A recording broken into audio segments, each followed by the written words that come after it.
Chapter 6 Stampede! Wow, whispered Jack and Annie together. Black Hawk looked silently at the grazing buffalo. Hand me the research book, said Jack. Annie lifted Teddy out of the bag. Then she slid the book out and gave it to Jack. He found a picture of a buffalo herd. He read to himself.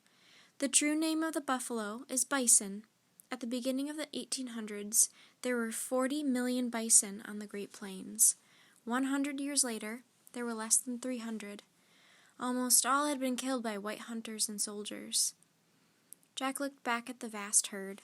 As far as he could see, there was nothing but buffalo. Now Jack knew for certain they'd come to the time before the white settlers and soldiers had arrived, before the end of the great buffalo herds.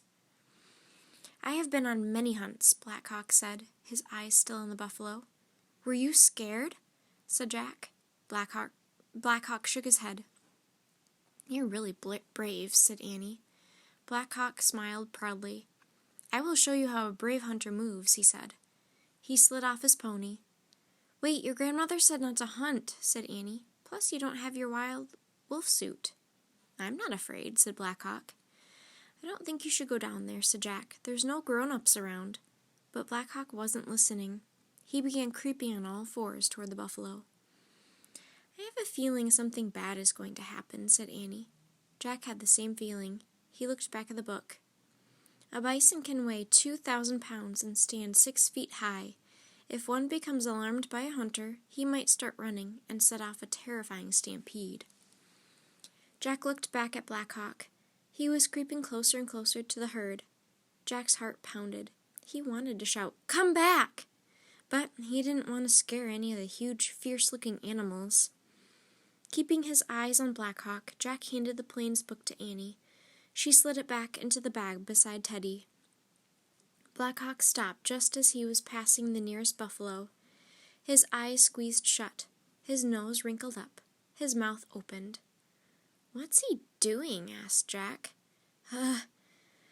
Achoo! Black Hawk sneezed.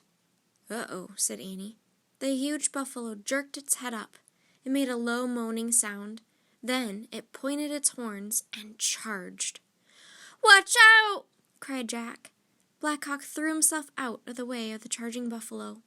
A ripple went through the herd as other shaggy animals looked up. Suddenly, Teddy jumped out of Annie's arms. He landed in the tall grass and ran toward the buffalo. Teddy! Shouted Annie. The dog tore down the hill. He bounded along the edge of the herd, barking furiously. Teddy, come back! Cried Annie. She slid off her pony and ran after Teddy. Jack tried to see Black Hawk. The boy was still dodging the running buffalo. He looked tired. Jack took a deep breath. Go to Black Hawk, he said, nudging Sunlight with his knees. The golden pony charged down the slope. He ran between the buffalo. Black Hawk! Jack shouted.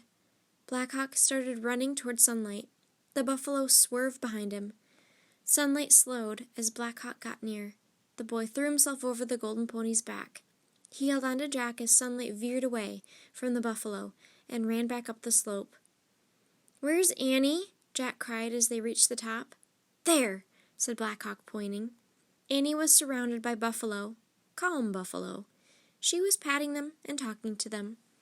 The buffalo near her had stopped running too.